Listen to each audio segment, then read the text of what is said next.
सासू माँ की नई सहेली। प्रिया किचन में चाय बना रही होती है और सुमन ड्राइंग रूम में बैठकर मजे से टीवी देख रही होती है।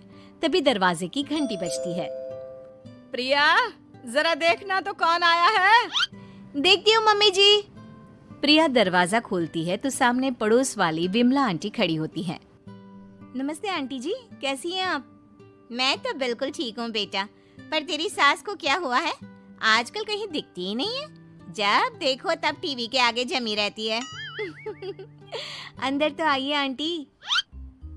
अरे ओ दीपक की अम्मा, कहाँ हो? अरे विमला, आओ आओ, क्या बात है, बड़े दिन बाद याद आई तुम्हें मेरी। मैं तो हमेशा ही तुम्हें याद करती हूँ, पर तुम ही गायब रहती हो और आजकल तो बाहर भी नहीं आती जाती। तबीयत तो ठीक है ना तुम्हारी?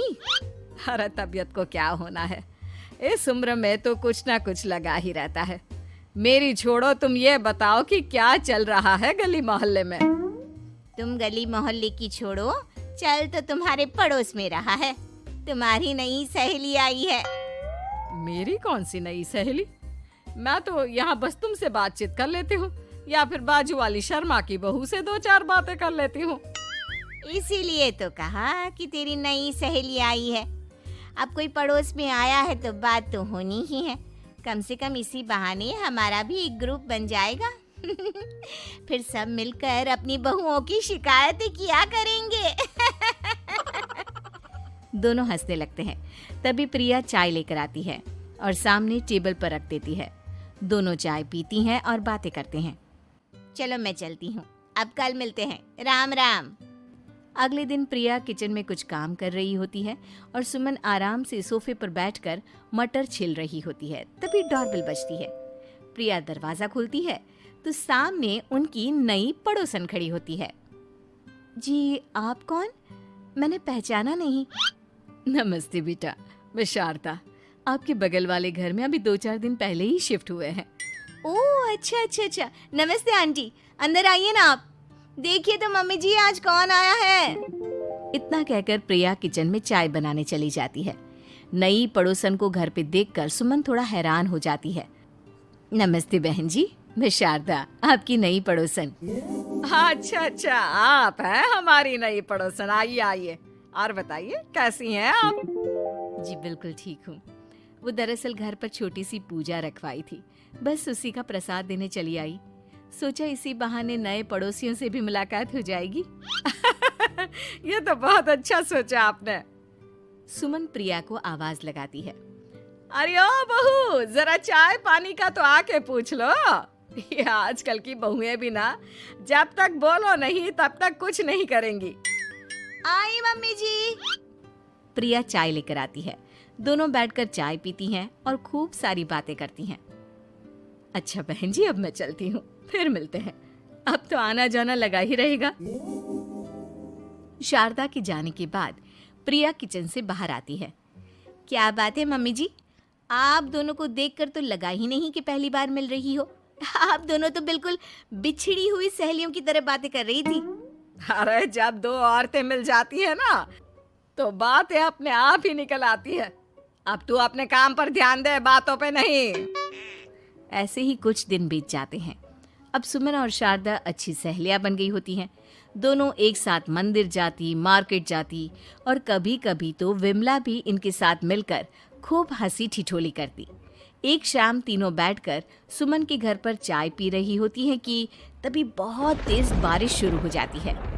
सुमन जोर से प्रिया को आवाज लगाती है। प्रिया, ओ प्रिया, देख कितनी तेज बारिश हो रही है। जाके छत से सारे कपड़े ले आ, नहीं तो सब भीग जाएंगे। सुमन 2 बार आवाज लगाती है लेकिन प्रिया का कोई जवाब नहीं आता। शायद प्रिया कुछ काम कर रही है, इसीलिए कुछ जवाब नहीं दे रही। अरे काहे का काम, आराम फरमा रही होगी महारानी। तभी प्रिया बीमार हालत में अपने कमरे से बाहर निकलती है। हाँ मम्मी जी, क्या हुआ? मेरी तबीयत थोड़ी ठीक नहीं है ना, इसलिए आग लग गई। अरे सारे कपड़े भीग गए और तुझे सोने से फुर्सत नहीं है।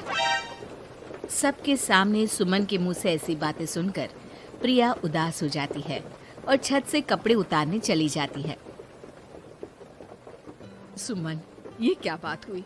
प्रिया ने बताया ना कि उसकी तबीयत ठीक नहीं, इसलिए उसकी आंख लग गई। तुम भी ना खामखा उसे सबके सामने सुना दिया। अरे आप नहीं जानती शारदा जी, कुछ बहुएं ना बहुत आलसी होती है, घर का एक काम नहीं करना चाहती। ऐसा नहीं है सुमन, तुम्हारी बहू तो बहुत प्यारी है, तुम्हारी सारी बात भी तो मानती है। हाँ सुमन, तुम प्रिया के बारे में ऐसा क्यों सोचती हो? मेरी भी दो बहुएं हैं, लेकिन मैं उन्हें अपनी बेटियों की तरह रखती हूँ। आखिर वो भी तो किसी की बेटियां ही है ना। और अगर तुम ऐसा ही व्यवहार करोगी तो एक दिन प्रिया भी तुम्हारे साथ ऐसा ही बर्ताव करेगी। शारदा और विमला की बातें सुनकर सुमन की तो बोलती बंद हो जाती है। वहीं प्रिया भी बाहर से सारी बातें सुन रही होती है।